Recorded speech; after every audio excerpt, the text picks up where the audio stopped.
सात जात का व्यक्ति, गांव का पूरा गांव की गांव उस कुएं से पानी भरता पीता। एक कुआं, सात जात का व्यक्ति उस कुएं से पानी पीता। एक काली कुतिया आई और कुएं में गिर गई। अब कुतिया कुएं के अंदर गिरी। अब वो कुआं बदबू मारने लगा, बहुत तेज बदबू मार रहा था। सारे के सारे गांव के लोग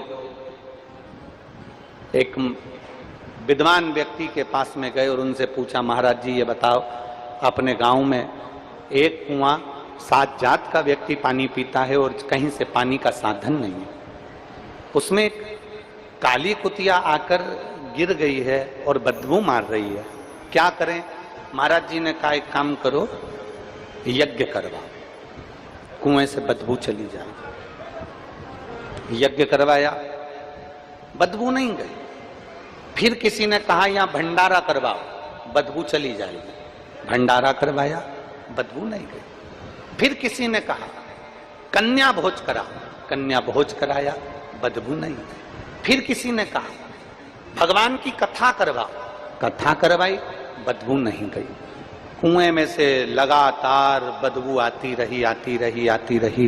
गांव के लोगों ने सोच लिया, यज्ञ अनुष्ठान कथा भंडारा सब करके देख लिया, कुएं की बदबू नहीं गई। अब लगता है कि इस कुएं में किसी का श्राप लग गया, इस कुएं में किसी का श्राप लग गया। अब छोड़ो इस कुएं को, दूसरा कुआं बनाएंगे। गांव के लोगों ने विचार करा, थोड़े दिन बाद नया कुआं बनाएंगे। 15 दिन के बाद उसी गांव में एक संत आ गए। सारे गांव के लोग हाथ जोड़कर बोले, बाबा जी हमारे गांव में एक कुआं सात जात का आदमी पानी पीता है और उस कुएं में काली कलर की कुतिया आके गिर गई है, बदबू मार रही है। संत ने पूछा तुमने क्या करा? संत ने पूछा तुमने किया क्या?